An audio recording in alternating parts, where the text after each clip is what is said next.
महाराष्ट्र में मुगल बादशाह औरंगजेब को लेकर सियासी संग्राम जारी है और इस बीच शिवसेना उद्धव गुट के मुखपत्र सामना के संपादकीय ने इसमें आग में घी डालने का काम कर दिया है।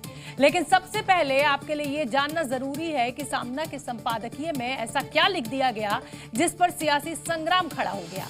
दरअसल सामना के संपादकीय में औरंगजेब की कब्र को लेकर बजरंग दल के ऐलान को लेकर कहा गया कि ऐसे लोग महाराष्ट्र के इतिहास और वीर परंपरा के दुश्मन हैं। ये लोग महाराष्ट्र के माहौल को जहरीला बनाना चाहते हैं और खुद को हिंदू तालिबान के रूप में पेश कर रहे हैं। ऐसे लोग हिंदू धर्म का विकृत रूप दिखाकर शिवाजी महाराज के हिंदू स्वराज का अपमान कर रहे हैं। कुछ लोग इस इतिहास को मिटाना चाहते हैं। इतना ही नहीं, सामना में इस लेख के जरिए ये भी कहा गया कि ये लोग इतिहास और शौर्य परंपरा के दुश्मन जो महाराष्ट्र में नफरत फैलाने की कोशिश कर रहे हैं और औरंगजेब के नाम पर धंधा चला रहे हैं। साथ ही सामना के जरिए मुख्यमंत्री देवेंद्र फडणवीस से अपील की गई कि वो शिवाजी महाराज के नाम पर की जा रही इस राजनीति को रोकें। लेकिन इस संपादकीय को लेकर बीजेपी और उद्धव सेना आमने सामने आ गई। कुछ लोग अब नए नए हिंदुत्ववादी पैदा हुए हैं, नए नए मुल्ला है, नए नए लोग हैं, उनको क्या इतिहास का पता है, कोई उनको चाबी मारता है। सामना जो कभी दहाड़ा करता था, आज सामना गिड़गिड़ा रहा है वोट बैंकों की लालच में। ये एक बहुत बड़ा परिवर्तन भी है और ये मैं समझता हूँ कि पतन का रास्ता बहुत अब करीब आ गया है। दरअसल विश्व हिंदू परिषद और बजरंग दल ने चेतावनी दी थी कि अगर संभाजी नगर में मौजूद औरंगजेब की कब्र को हटाने में देरी हुई तो वो राम मंदिर की तर्ज पर कार सेवा करेंगे। पश्चिम बंगाल में भी हिंदू मुस्लिम विवाद चल रहा है और इस बार सियासी बयानबाजी जो है वो मुद्दा बना हुआ है इफ्तार पार्टी।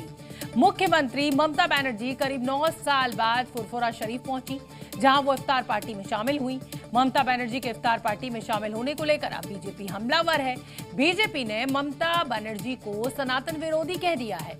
तुष्टीकरण की राजनीति करने का आरोप भी लगा दिया है ममता बनर्जी पर। और इससे पहले भी हिंदू त्योहारों को लेकर ममता बनर्जी हमेशा बीजेपी के निशाने पर रही हैं।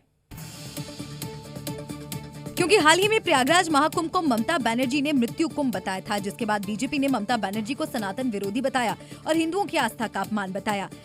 लेकिन रमजान महीने में फुरफुरा शरीफ में इफ्तार पार्टी में शामिल होने को लेकर बीजेपी ने ममता बनर्जी को चौतरफा घेरा। ममता बनर्जी एक तरफ कोशिश कर रहे हैं कि वो हिंदू दिखाने की खुद, जिससे 4-5 Hindu percent vote, 4-5% vote Hindu vote उनकी तरफ आ जाए और उनका जो मेन वोट बैंक है मुस्लिम वोट बैंक, उस मुस्लिम वोट बैंक की साधने की कोशिश है।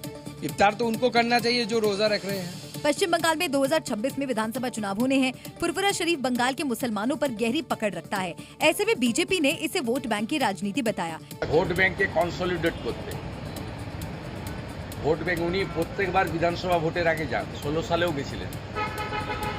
5 বছর ফুরফুরার কথা ভুলে গেছিলেন, মুসলিমদের কথা ভুলে গেছিলেন।